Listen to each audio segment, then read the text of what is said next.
Morning student.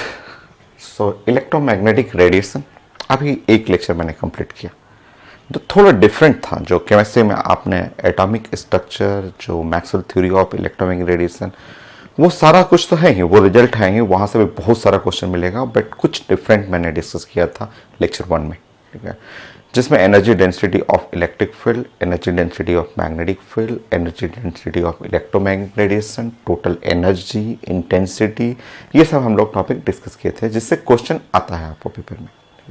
सो और last class में, इससे पहले वाले लेक्चर में भी मैंने कुछ क्वेश्चन स्कैन करके ऐड किया था।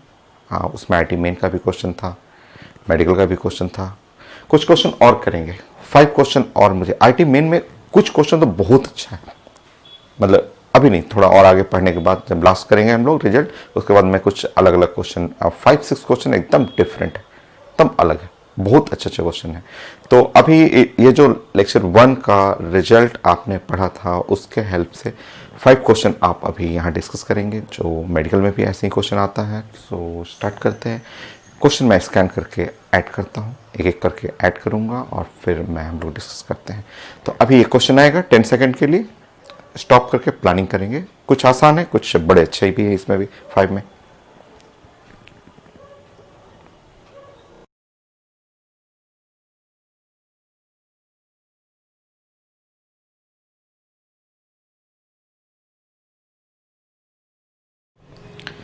तो ये मैंने क्वेश्चन आईटी मेन का अभी ऐड किया था, स्कैन करके अभी डाला था। ये आसान क्वेश्चन है, इसमें बहुत ज़्यादा वेरिएशन नहीं है, एकदम ईजी है। So energy from sun, light energy from sun. Sun से मैंने आपको बताया था कि सन तो इलेक्ट्रोमैग्नेटिक रेडिएशन के मेजर सोर्स है, जहाँ से सारा रेडिएशन इमिट होता है, cosmic, gamma, x-ray, ultraviolet, visible, infra, micro, radio, सारा वेव का जो सोर्स है, कॉमन सोर्स सन है। तो सन सरफेस से लाइट निकल रहा है, इलेक्ट्रोमैग्नेटिक रेडिएशन होता है और उसमें RMS value of electric field 720 Newton पर कूलम, ऐसा यूनिट है। और हमें चाहिए था energy density, average energy density of electromagnetic radiation.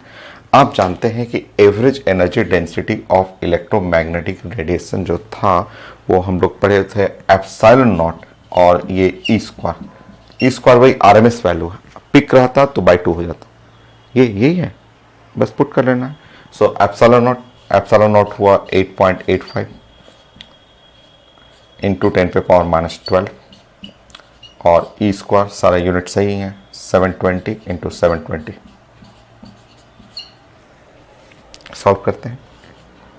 यहाँ पे 8.85, 7.2 और मल्टीप्लाई बाय फिर से 7.2 और 2 जीरो इसका, 2 जीरो इसका, 4 जीरो हुआ 10 पे पावर -8।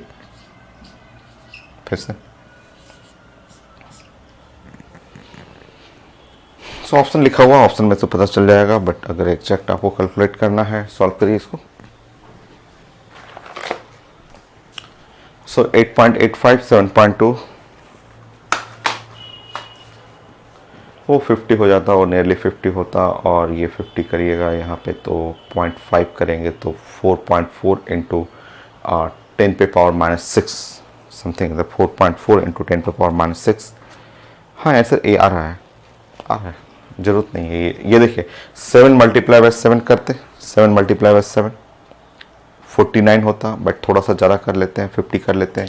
सो अप्रॉक्सीमेटली 8.85, और ये है नियरली 50, ये नियरली 50 मैं अंदाज लगा रहा हूँ, 10 पे पावर -8, 2 जीरो इसको हटा दीजिएगा तो ये हुआ 8.85, और ये है 0.5 हो जाएगा, और 10 पे पावर -6 हो जाएगा। 0.5 का मतलब 1/2 हो गया, 1/2 इसको हाफ कर लेंगे, u का वैल्यू नियरली 4.42 इंटू 10 पे पावर -6। एग्जैक्टली देख रहा हूँ तो मैं ऑप्शन में है 4.58 है, 10 पे पावर -6। सो u का वैल्यू एग्जैक्टली लिखा हुआ 4.58, 10 पे power -6 joule per metre cube हो गया। तो ये इजी ही है, इसमें कुछ नहीं है, बट अभी पढ़े जो थे वो उसका यूज करना सीखे। अभी लेक्चर 1 में आपने जो पढ़ा था, कंप्लीट किया था, उसको अप्लाई करिए। नेक्स्ट क्वेश्चन मैं फिर ऐड कर रहा हूँ, आईटी मेन का ही क्वेश्चन।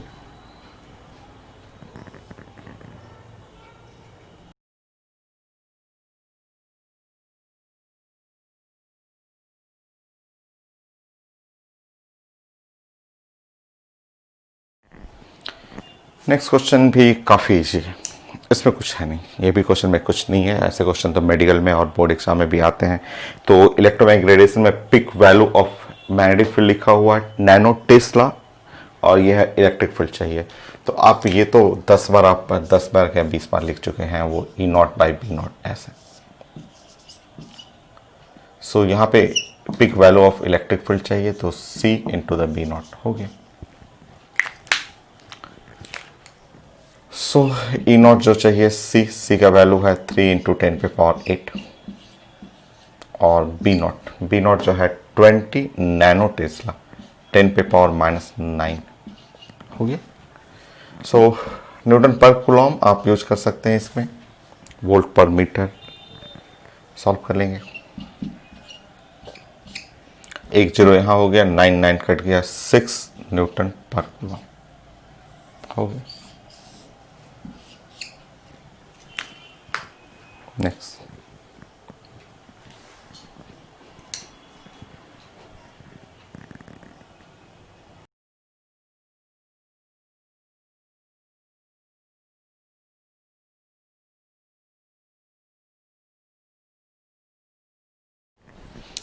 ये है आईडी मेन 2019 का क्वेश्चन। ये थोड़ा बेटर है बट इजी ही है। इंटेंसिटी लिखा हुआ है, सोलर रेडिएशन है, इलेक्ट्रोमैग्नेटिक वेव होता है और इंटेंसिटी लिखा हुआ है, और ये RMS value of magnetic field चाहिए। ठीक, देखिए आप पढ़े हुए हैं कि इंटेंसिटी, आप आज पढ़े हुए थे कि इंटेंसिटी जो होता है वो एनर्जी डेंसिटी इनटू द सी, ऐसे पढ़े हुए थे। और एनर्जी डेंसिटी को 4 डिफरेंट फॉर्म में प्रेजेंट कर सकते हैं। तो एनर्जी डेंसिटी का जो प्रेजेंटेशन था वो था यहाँ पे, अगर आरएमएस के फॉर्म में लेंगे तो B² इंटू सी था। ये था एनर्जी डेंसिटी के लिए। तो 4 इक्वेशन था जिसमें अगर आरएमएस के वैल्यू में लेना है तो B² था। सॉल्व कर लेंगे। अब हम लोग का चाहिए B²। यहाँ से सॉल्व करेंगे या B निकालेंगे तो यहाँ हुआ I हुआ और यहाँ हुआ μ0 हुआ। B² ही कर लेते हैं डिवाइड बाई C, ऐसे I μ0/C हो गया। रुकिए अब इसको सॉल्व करने दीजिए। B² the I intensity unit सही है 10⁸। μ0 जानते हैं 4 पाई का वैल्यू 3.14 इंटू 10⁻⁻7 होता है। ये पढ़े हुए हैं आप ऐसा यूनिट में। यहाँ हुआ 3 इंटू 10⁸ हो गया ऐसे, ठीक है। अब अगर आप सॉल्व कर रहे हैं तो ये 10⁸ तो कैंसिल हो गया। ये 3 और 3 कैंसिल कर लेंगे तो यहाँ पे आ रहा है B² इज इक्वल टू, यहाँ पे अगर आप 3 और 3 कैंसिल भी कर लेंगे तो 4 इंटू 10⁻⁻7। देन कहाँ गड़बड़ हो रहा है? इलेक्ट्रोमैग्नेटिक रेडिएशन फ्रॉम द सन, एक बार डाटा मैं चेक कर ले रहा हूँ। 10⁻⁻8 -8 नहीं है, 8 है, 10⁸ है, 10⁸ और वाट पर मीटर स्क्वायर, ठीक है। So RMS value of corresponding magnetic field is close to, not exactly नहीं चाहिए, इज वेरी क्लोज टू चाहिए, ठीक है। सो देखते हैं क्लोज टू, अगर आप क्लोज टू यहाँ पे करेंगे तो B², यहाँ पे नॉट एग्जैक्टली पूछा हुआ है, यहाँ पे लिखा हुआ क्लोज टू है। क्लोज और टू किसके काफ़ी क्लोज है ऐसे पूछा जा रहा है। सो B² करेंगे तो ये हट जाएगा 4 मल्टीप्लाई बाय 1.0 और यहाँ पे 5 कर लेंगे और 10⁻⁻7 ऐसे कर सकते हैं। B² इज इक्वल टू यहाँ पे 4 पॉइंट यहाँ पे 2 कर सकते हैं इंटू 10⁻⁻7 और यहाँ पे B² जो कर सकते हैं यहाँ पे ये 42 कर लीजिए बल्कि, और 10⁻⁻8 कर लेंगे ऐसे। तो B का वैल्यू जो होगा, आप अगर यहाँ पे रूट लेंगे तो 10⁻⁻4 टेस्ला और ये 42, सो 6 होता तो 36, 7 होता तो 49, सो नियरली 6.5 ले लें, कर लूँ मैं एग्जैक्ट कर लूँ 42, सो 42 और रूट लेना है 6.48 आ रहा है तो 6.5, तो 6.5 इंटू 10⁻⁻4 टेस्ला। तो very close to the, approximately पूछा हुआ है, नॉट एग्जैक्टली, क्लोज टू कर सकते हैं। तो आसानी था, ठीक है। बट सीखना था जो आप पढ़े हुए थे। यहाँ आपको याद होना चाहिए कि एनर्जी डेंसिटी जो था वो था एप्सिलॉन नॉट ई स्क्वायर, या फिर energy density epsilon naught, peak value लेंगे तो ई नॉट स्क्वायर लेंगे तो बाई 2 करना होगा। Energy density now B square by यहाँ पे नीचे म्यू नॉट, या एनर्जी डेंसिटी यहाँ पे बी स्क्वायर और divide by B naught square करेंगे 2 म्यू नॉट हो गया। ऐसे ये हमें रिजल्ट यूज करना है ऐसे। सो ये हम लोग का हो गया रिजल्ट। Next question.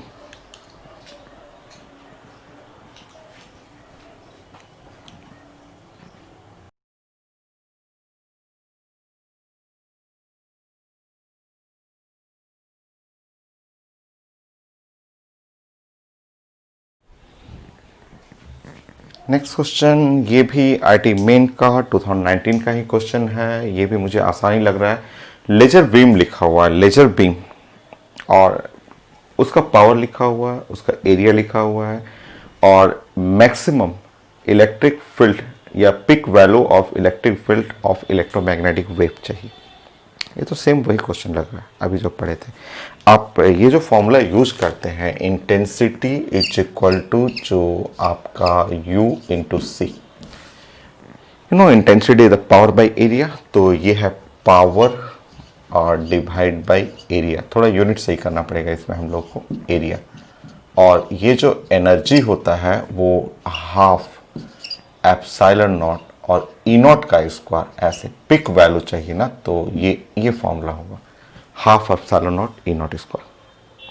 हो गया।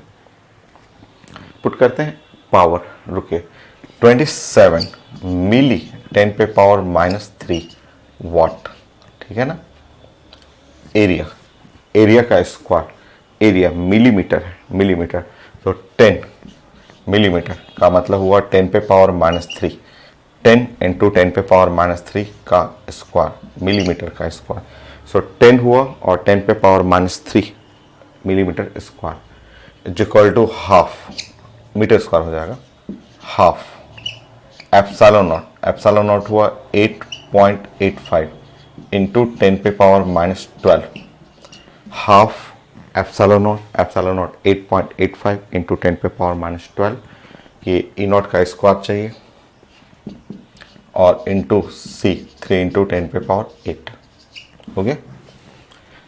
चलिए सॉल्व करते हैं, और हम लोग यहाँ पे अगर ये 27 कर लेंगे, 10 पे पावर -3 है, और ये 10 पे पावर -2 स्क्वायर 10 पे पावर -4 हो जाएगा। यहाँ पे आप सॉल्व करेंगे तो ये 4.42 मल्टीप्लाई बाई 3 इंटू 10 पे पावर -4 और ई नॉट का स्क्वायर हो गया। इसको ऊपर सॉल्व कर लेंगे, ये है 27 मल्टीप्लाई बाई 10, 4.42 इंटू 3 10 पे पावर -4 और ई नॉट स्क्वायर 3 से कैंसिल हो गया, 9। सो ई नॉट स्क्वायर जो हुआ वो 9 हुआ इंटू 10 डिवाइड बाई 4.42, और ये 10 पे पावर -4 तो ऊपर चला जाएगा 4, ऐसे। ये 4.5 कर सकते हैं, इसको बोल सकते हैं कि 4.5 है, और ऊपर चला जाएगा तो 4.5 ऊपर कट जाएगा तो 2, वहाँ 20 हो गया, तो 20, और यहाँ पे ई नॉट जो हुआ मेरा आ रहा है √20 और 10 पे पावर 2, वो 10 पे पावर 2 हो गया √20, सो 2 √5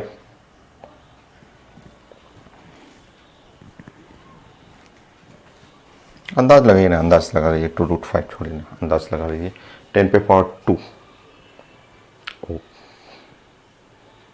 किलो में है ना आपका, तो 1 जीरो और लेना पड़ेगा, सो √20, सो 4.5, सो 20, 4.5 10 पे पावर 2, ये है वोल्ट पर मीटर। सो आंसर किलो करेंगे तो 450 आ जाएगा। एक बार रीचेक करता हूँ मैं, डाटा एक बार चेक करूँगा और क्वेश्चन भी चेक करेंगे हम लोग। डाटा में क्या क्या लिखा हुआ है, 27 मिली वाट, 27 मिली, 27 10 पे पावर -3 करेक्ट है, और 10 millimetre square, 10 millimetre square area लिखा हुआ है। तो इंटेंसिटी पावर बाय एरिया, तो 10, और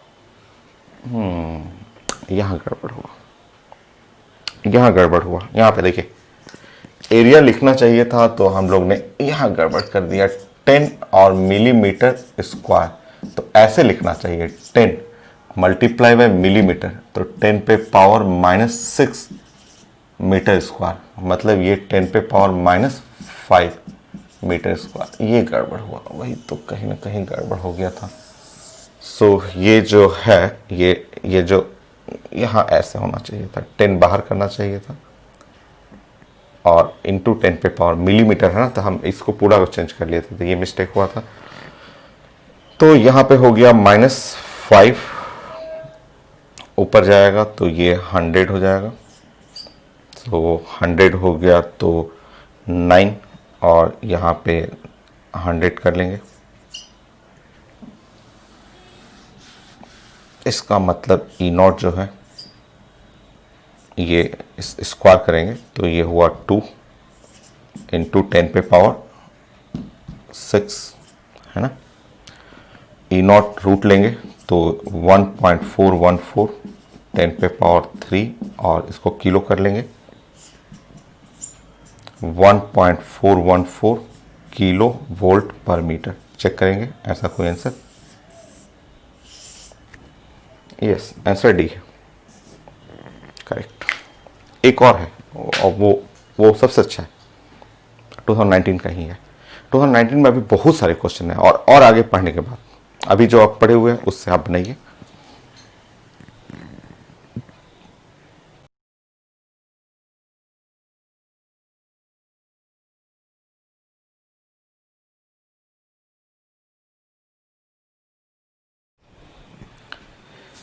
सो नेक्स्ट क्वेश्चन मैंने आईआईटी मेन का प्रेजेंट किया था। ये एकदम अलग क्वेश्चन है, एकदम डिफरेंट, और थोड़ा कुछ पुराना रिजल्ट यूज करना पड़ेगा। क्वेश्चन रीड करने के बाद लगता है कि ये तो ऑप्टिक्स का क्वेश्चन है, ये तो वेव ऑप्टिक्स का क्वेश्चन है, बट है इलेक्ट्रोमैग्नेटिक रेडिएशन का। यहाँ लिखा हुआ है कि लाइट वेव फ्रॉम एयर, एक ग्लास स्लैब है जिसका रिफ्रैक्टिव इंडेक्स 1.5 है। इससे 4% लाइट रिफ्लेक्टेड हो गया, नॉर्मल इंसिडेंट था, 4% रिफ्लेक्ट कर गया। जब 4% रिफ्लेक्ट किया तो उससे जो ट्रांसमिशन हो गया 96% जो है वो लाइट ट्रांसमिशन हो गया, लाइट जो है वो अंदर ग्लास स्लैब के अंदर चला गया। जो इंसिडेंट लाइट है उसके अंदर जो इलेक्ट्रिक फील्ड का एम्पलीट्यूड है, इलेक्ट्रिक फील्ड का एम्पलीट्यूड जो इंसिडेंट लाइट है उसका लिखा हुआ 30 वोल्ट पर मीटर। जब ग्लास के अंदर चला जाएगा, तो ग्लास के अंदर जब जाएगा तो ग्लास के अंदर amplitude of electric field in glass, glass medium में ये लाइट के अंदर जो इलेक्ट्रिक फील्ड होता है ना उसका एम्पलीट्यूड चाहिए। स्टेप बाय स्टेप बनाएंगे हम लोग। नंबर 1, ये आईआईटी मेन का है, 2019 का क्वेश्चन है, बहुत अच्छा क्वेश्चन देख के लोग एकदम समझ में नहीं आता कि ये वेव का है, ऑप्टिक्स में बनाए कि इलेक्ट्रोमैग्नेटिक रेडिएशन का। तो ये ऐसे तो इस क्वेश्चन देखने में लगता है रिफ्रैक्टिव इंडेक्स, ग्लास, ये सब तो लग रहा है कि ऑप्टिक्स का क्वेश्चन है, बट इस लाइट के अंदर क्या निकालना है, इलेक्ट्रिक फील्ड का एम्पलीट्यूड निकालना है, और वो जब ग्लास के अंदर चला जाता है तो electric field, magnetic field, light जैसे आ गया, electromagnetic radiation. Step 1, light energy is proportional to, आप बोल सकते हैं, इंटेंसिटी। क्योंकि जो energy is proportional to energy, the power by time, intensity वो एक ही चीज है। तो लाइट एनर्जी जो है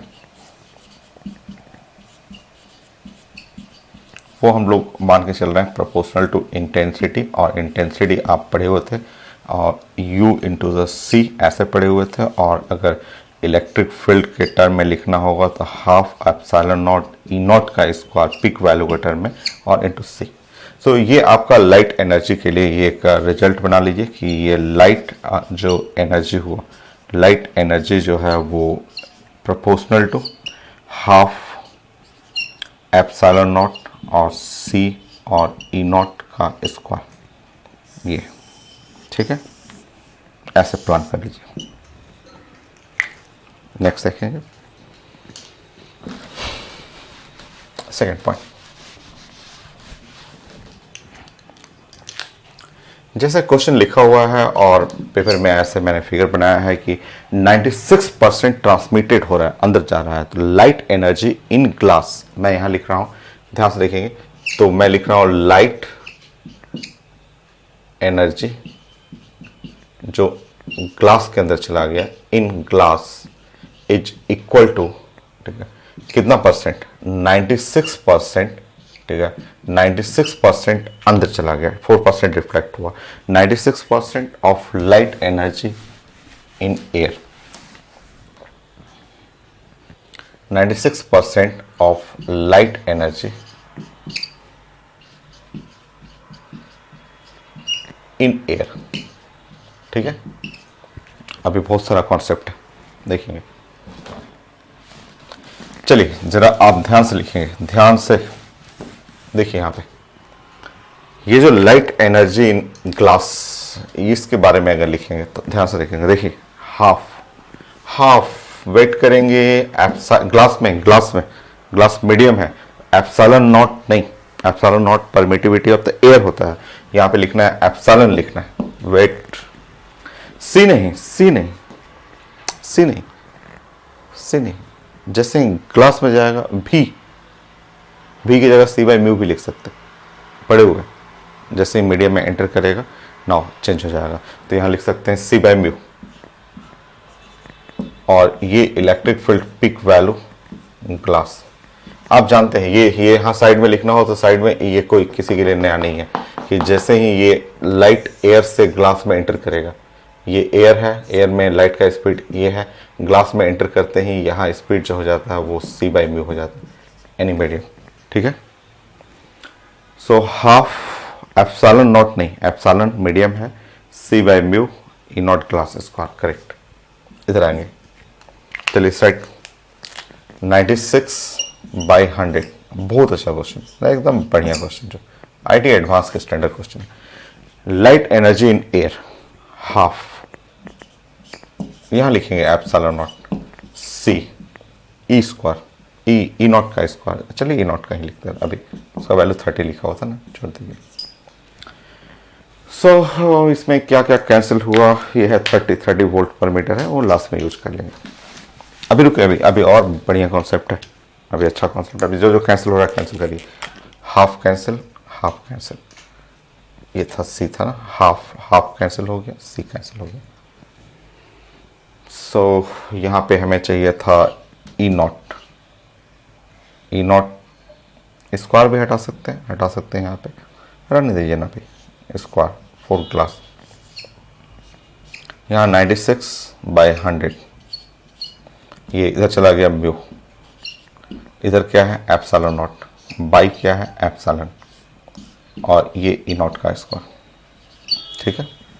यहाँ पे रोकिए, फिर उसके बाद एक पॉइंट और मैं डिस्कस करूंगा, एक पॉइंट और।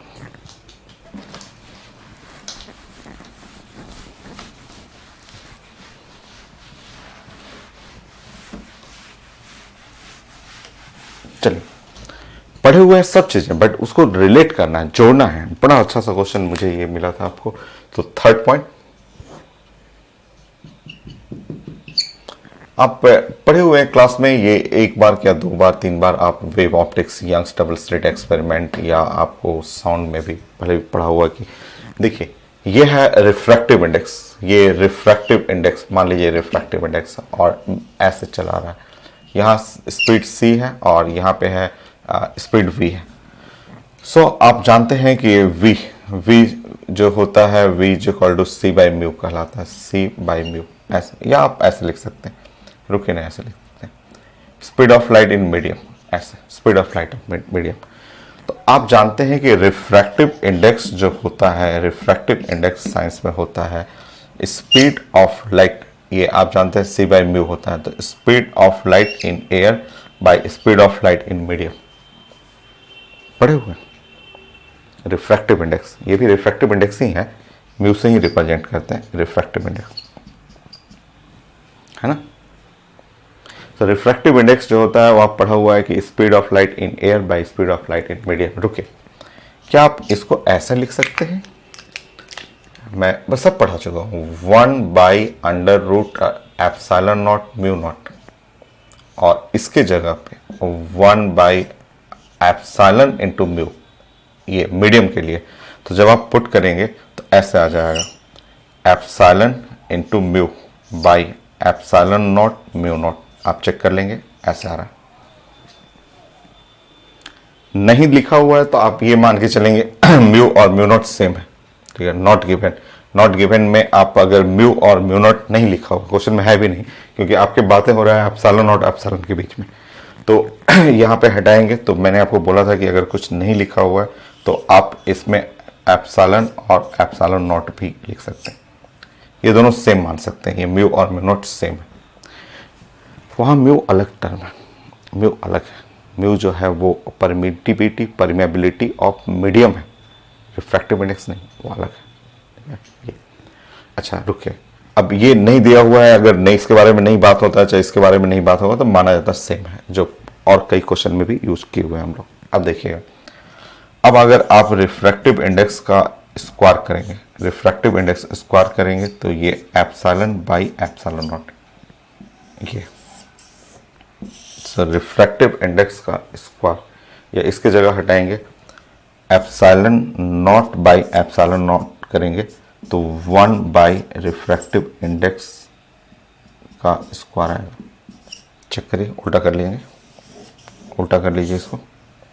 सो 1 बाई इसके जगह पे रिफ्रैक्टिव इंडेक्स का स्क्वायर। अब चलिए सॉल्व करते हैं, अब फाइनल आएगा।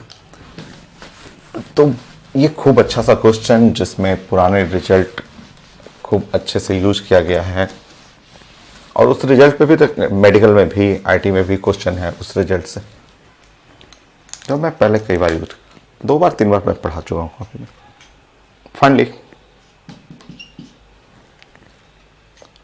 फाइनली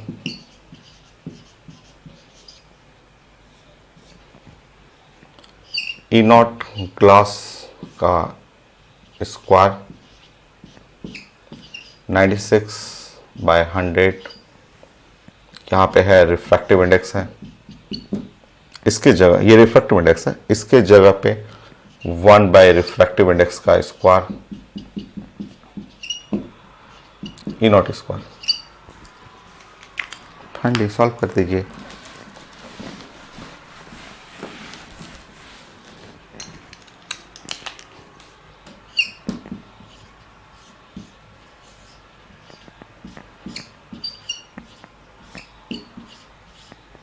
ये है 1 by refractive index E naught का स्क्वायर।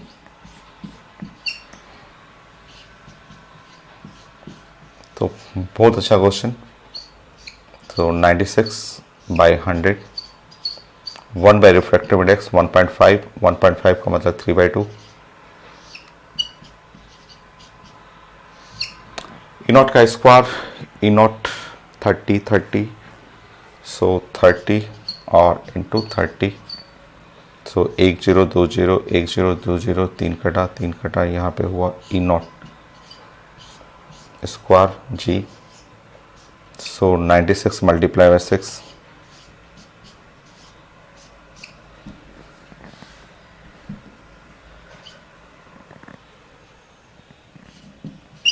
फिर से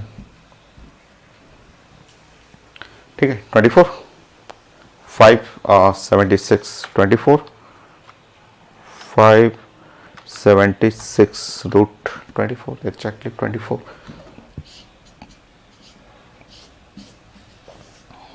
यूनिट वही कर लेंगे, वोल्ट पर मीटर। सो बेस्ट क्वेश्चन हो गया। कुछ आप थ्योरी पढ़ेंगे, अभी आईटी क्वेश्चन अब बहुत अच्छे हैं भाई, इसमें इलेक्ट्रोमैग्नेटिक रेडिएशन में ना उसे क्वेश्चन इतने अच्छे आईटी मेन में आए हुए हैं। तो कुछ रिजल्ट पढ़ लेते हैं, जिससे मेडिकल क्वेश्चन भी कवर हो जाएगा, और उसके बाद आईटी एडवांस का कुछ क्वेश्चन और पढ़ेंगे हम। 5-6 क्वेश्चन और हैं जो एकदम डिफरेंट है, एकदम अलग है, इससे भी अच्छे क्वेश्चन है।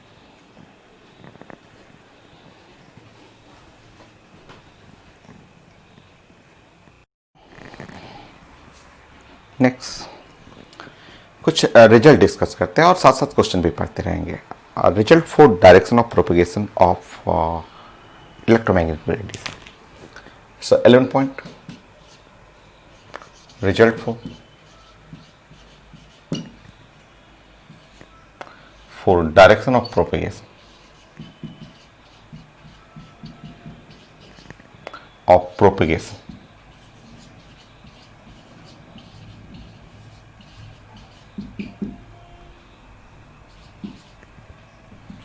of electromagnetic wave. So result for direction of propagation, इसके लिए रिजल्ट पढ़ना। मेडिकल में भी क्वेश्चन है और आईटी मेन में भी पूछता है क्वेश्चन। सो देखिए, नंबर 1 पहले आप फिगर बना लेंगे इलेक्ट्रोमैग्नेटिक रेडिएशन के लिए।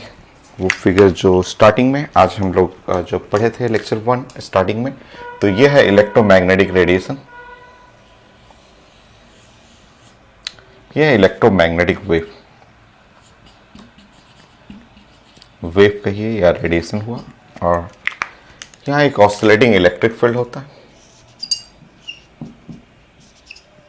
जानते हैं oscillating electric field, oscillating magnetic field, इनके कॉम्बिनेशन से इलेक्ट्रोमैग्नेटिक रेडिएशन बनता है।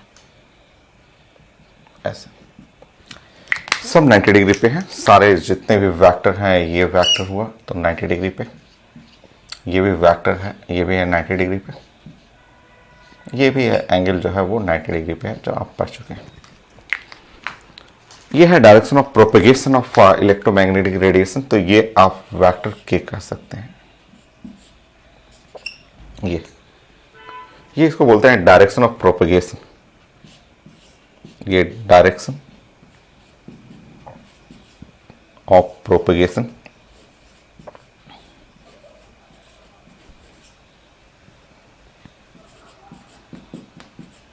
of electromagnetic wave।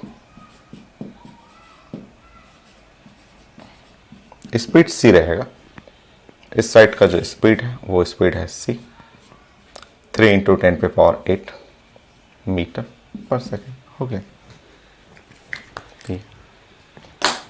नेक्स्ट अब इसके बारे में जानना है। इसका डायरेक्शन हमेशा ई क्रॉस बी पे चलेगा। डायरेक्शन ऑफ वेक्टर के along vector E cross B, ये हर पेपर में आया हुआ है, आप डायरेक्टली चाहे इनडायरेक्टली हमेशा आपको पूछा हुआ पेपर में। So direction of vector K, direction of vector K और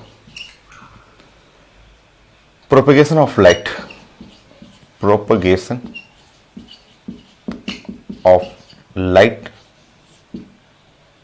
लाइट को ही तो आप बोलते हैं इलेक्ट्रोमैग्नेटिक रेडिएशन,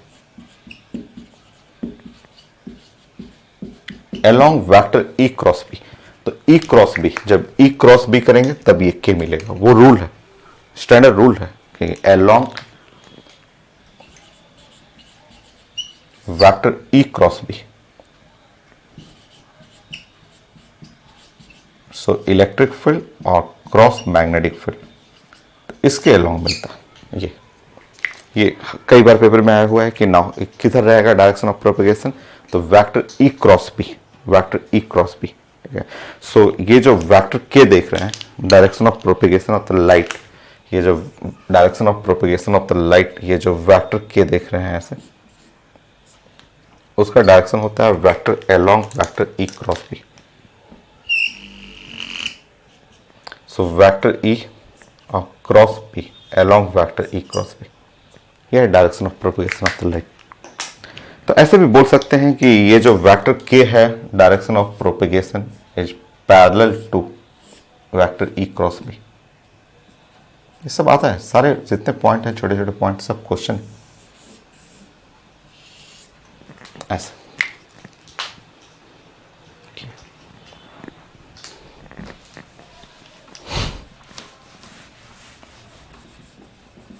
इसके डायरेक्शन में अगर यूनिट वेक्टर निकालना होगा फिर से लिख लीजिए।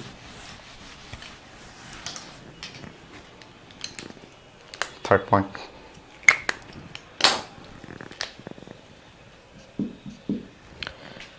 अगर इसके ऐसे के कैप निकालना होगा, अगर के कैप निकालना है कि unit vector along direction of propagation, अगर के कैप निकालना हो, अगर आप के कैप एग्जाम में आता है कि ये बनाइए, तो unit vector along direction of propagation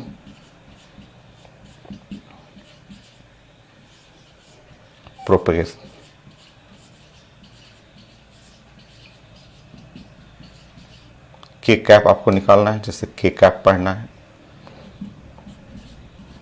तो यूनिट वेक्टर आप बना सकते हैं। इसका आपको पता है डायरेक्शन ई क्रॉस बी के अलोंग है, तो आप सॉल्व कर लेंगे। ऐसे क्रॉस प्रोडक्ट लेना जानते हैं आप, ऐसे बना लीजिएगा। So vector E cross B, जब आप वेक्टर ई क्रॉस बी लेंगे तो आप क्या लिखते हैं, ऐसे लिखते हैं E into B into sine theta, और ये है यूनिट वेक्टर। क्रॉस प्रोडक्ट में यूनिट वेक्टर, क्योंकि इसका वेक्टर और ई क्रॉस बी दोनों का डायरेक्शन सेम है, तो यूनिट वेक्टर अलोंग ई क्रॉस बी आप ऐसे लिख सकते हैं, वेक्टर ई क्रॉस बी। इस पूरे टर्म को आप क्या लिखते हैं, magnitude of E cross B, और ये है unit vector. So vector K is equal to vector E cross B divide by magnitude of vector E cross B.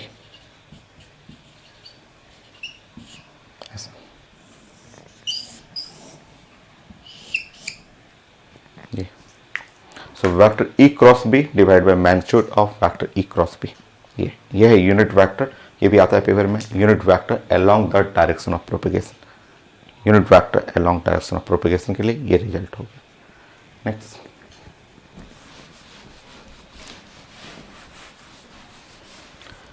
आप अगर पोलराइजेशन पढ़े होंगे, अगर पोलराइजेशन पढ़े हुए, आप पढ़े हुए थे polarisation, plane polarisation, light, Brewster's law, ये सब पढ़ा हुआ है, कॉपी में आप लोग कर चुके हैं क्लास में, ठीक है। मैलस लॉ पोलराइजेशन में, तो ये जैसे एक्सेस है, मान लीजिए इसको अगर आई एक्सेस ले रहे हैं, तो ये ऐसे बोला जाता है। अब सेम फिगर फोर्थ में जब आप ब्रूस्टर्स लॉ पढ़ रहे थे, पोलराइजेशन कर रहे थे, तो उसमें भी यही चीज आया था, वहां भी पढ़े थे। Light is the combination of, ऐसे पढ़े हुए थे कि लाइट जो है वो कॉम्बिनेशन है oscillating electric field magnetic field. ये 3D लाइट है, अगर मैं मैग्नेटिक फील्ड को रोक दूं, ऐसे रोक दूं मैग्नेटिक फील्ड का, तो ऐसे कर दूं तो ये प्लेन पोलराइज बन जाएगा। निकोल प्रिज्म पढ़े हुए थे, सब क्लास में मैलस लॉ मैंने पढ़ाया था कि ये जो लाइट है 3D लाइट है, उसको 2D लाइट में कन्वर्ट करने का तरीका था कि ये मैग्नेटिक फील्ड, ऐसे मैग्नेटिक फील्ड को लॉक कर दीजिए, उसके लिए निकोल प्रिज्म कैल्साइट क्रिस्टल का प्रिज्म था, कनाडा बाल्सम से मैंने ज्वाइंट किया था। फिर उसके बाद हम लोग जस्ट लाइट पास किए थे जिसके अंदर डिस्पर्सन हुआ था, फिर उसके बाद PIR करते हुए मैग्नेटिक फील्ड बाहर निकल गया था, वो क्लास में पढ़ा हुआ। अगर उन चीज़ों को अगर आप ध्यान से देखेंगे तो वो मैग्नेटिक फील्ड को फिल्टर कर देता था।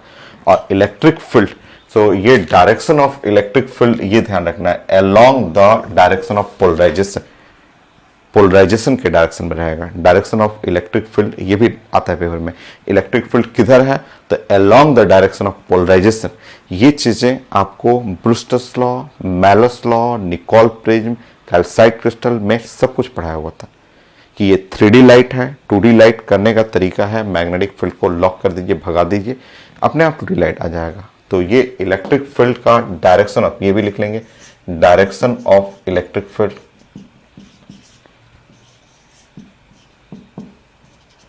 in electromagnetic wave along the direction of polarization.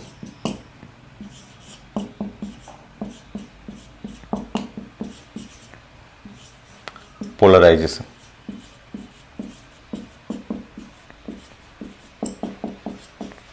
ये हम लोग पढ़े थे अलोंग डायरेक्शन ऑफ पोलराइजेशन, ठीक है। या आप लिख सकते हैं now electric field vector E parallel to the direction of polarisation.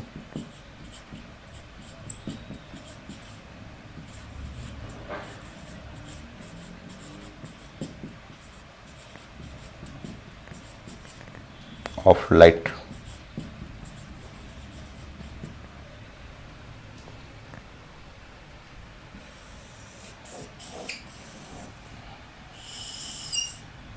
ऐसे लिख सकते हैं। नेक्स्ट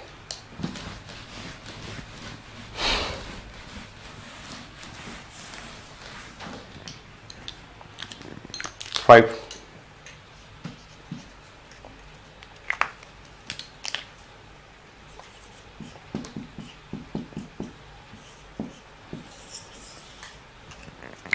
नीट क्वेश्चन स्कैन करके मैं ऐड कर दूंगा इसी में लास्ट में इसके। सो ये लिखा हुआ लास्ट ईयर का ये क्वेश्चन है, the electromagnetic radiation in the medium velocity V I.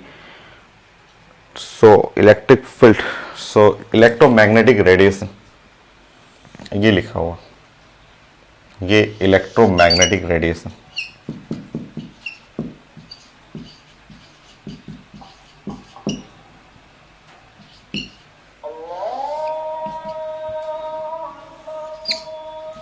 We आई है लिखा हुआ, वेलोसिटी लिखा हुआ रेडिएशन का। Electric field along Y axis लिखा हुआ, पेपर में लिखा हुआ।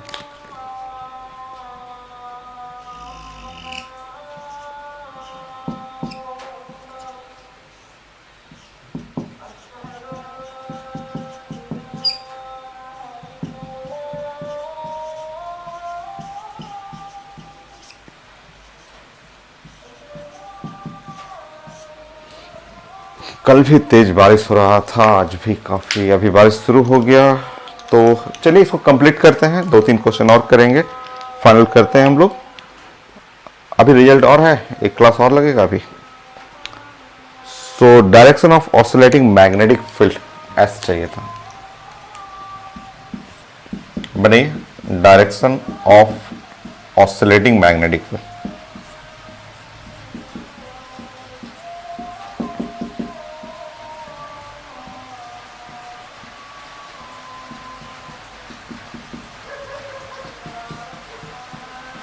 बनी ऑप्शन लिखा हुआ, मेडिकल क्वेश्चन है, कंप्लीट करिए।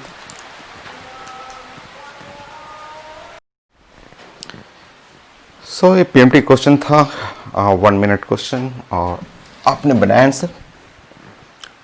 लाइट का डायरेक्शन होता है, आप बताए थे कि ये जो लाइट का डायरेक्शन हुआ, प्रोपेगेशन का डायरेक्शन हुआ अलोंग या parallel to vector E cross B, parallel to vector E cross B ऐसे। तो बताइए ये लाइट का डायरेक्शन है, ये आई है, ये आई हुआ, और ये आप ये पैरेलल टू ई, ई है, ई का मतलब हुआ जे, ये है जे, ये जे है ना, और क्रॉस क्रॉस। अब बताइए ये आई है लिखा हुआ है, लाइट का डायरेक्शन आई है, और आप ये सेम चीज है, यही चीज को, इसी चीज को, ये इस के लिए है आई लिखा हुआ पेपर में। Electric field along the Y axis के जगह जे कर लीजिएगा। अब बताइए यहाँ क्या रखूं,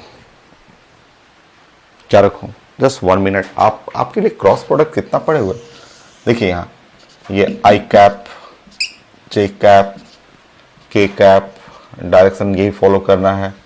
क्या चाहिए? आई चाहिए, तो जे, जे क्रॉस के आप पढ़े हुए हैं, जे क्रॉस के मस्ट बी इक्वल टू आई, तो जे क्रॉस के मस्ट बी इक्वल टू आई, तो जे क्रॉस के ये है, ये इसके लिए है, ये इसके लिए है, और ये इसके लिए, मतलब magnetic field along positive Z axis. So direction of oscillation of magnetic field, तो ऑप्शन में रहेगा, ऑप्शन में लिखा हुआ है positive Z axis. So along positive Z axis है ऑप्शन में।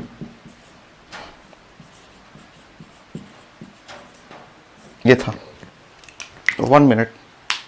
सो डायरेक्शन अलोंग ई क्रॉस बी, बी क्रॉस ई नहीं, ई क्रॉस बी। ये next question,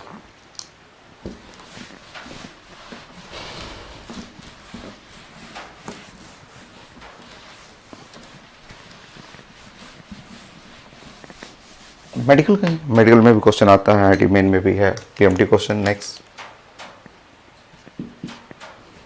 11, sorry 6। So electric and magnetic field associated electromagnetic radiation propagating along z-axis. So electromagnetic radiation along z-axis, propagating along z-axis.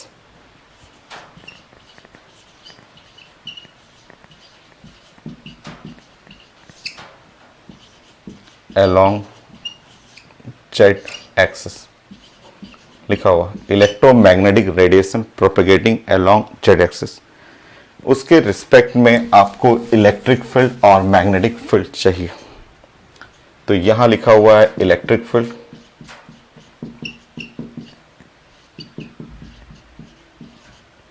Next लिखा हुआ magnetic field.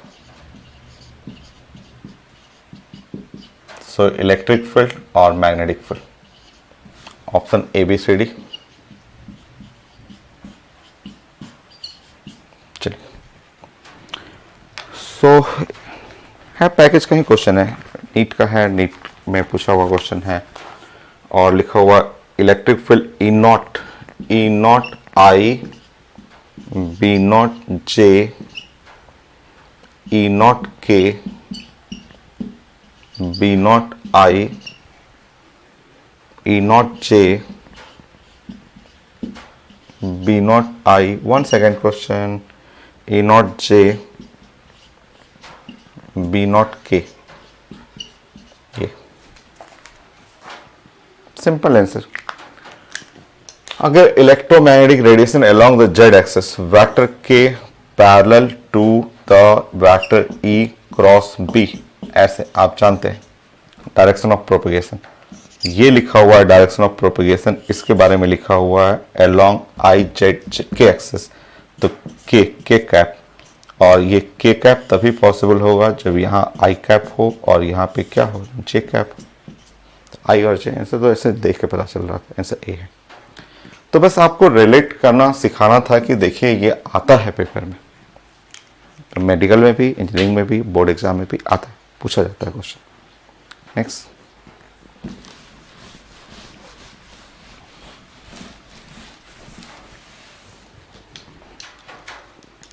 Seven,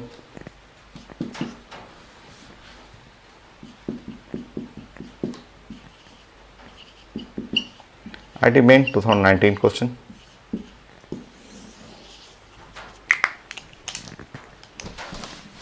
to 2019 में बहुत question आया था, इसलिए ये काफी इंपॉर्टेंट टॉपिक बन गया आपका, और छोटा सा टॉपिक है ही, सारा topic transistor, diode, triode, semiconductor, logic, सब टॉपिक से क्वेश्चन आता है, तो जबकि सारे टॉपिक छोटे छोटे टॉपिक हैं। Next 7,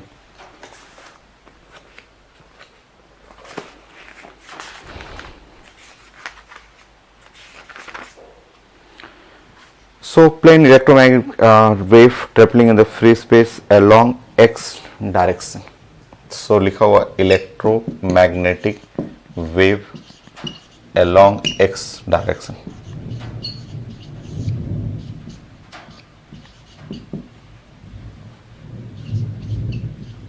so along x direction, मैं क्वेश्चन ऐड कर दूंगा, स्कैन करके ऐड कर दूंगा। The electric field component of wave in space along y-axis. So electric field component लिखा हुआ है 6 वोल्ट पर मीटर along y-axis, ऐसे लिखा हुआ along y-axis. The electric field component of wave along y-axis corresponding magnetic field और direction along बन जाएगा। सबसे पहले आप जानते हैं, ये आप पढ़े हुए हैं कि प्रोपेगेशन जो होता है along vector E cross B होता है, वेक्टर ई क्रॉस बी ऐसा होता है, ठीक है। वेव किधर चल रहा है? एलोंग एक्स डायरेक्शन, तो इसके लिए दिया हुआ है आई। इलेक्ट्रिक फील्ड लिखा हुआ है जे। ये तभी पॉसिबल होगा जब मैग्नेटिक फील्ड हो वेक्टर के, क्योंकि जे क्रॉस के आई होता है। तो आंसर में एक तो देख लेंगे कि magnetic field along positive Z axis. Next आप पढ़े हैं c is equal to E by B, या जो भी क्वेश्चन रहे E naught by B naught जो रहे आपको। अब मुझे मैग्नेटिक फील्ड चाहिए, तो इलेक्ट्रिक फील्ड दिया हुआ है बाई सी। मैग्नेटिक फील्ड चाहिए तो इलेक्ट्रिक फील्ड है 6 और सी 3 इंटू 10 पे पावर 8 कैंसिल हो जाएगा, 2 इंटू 10 पे पावर -8 टेस्ला। तो आंसर देखेंगे मैग्नेटिक फील्ड 2 इंटू 10 पे power -8 Tesla along positive Z axis. देखता हूं मैं आंसर।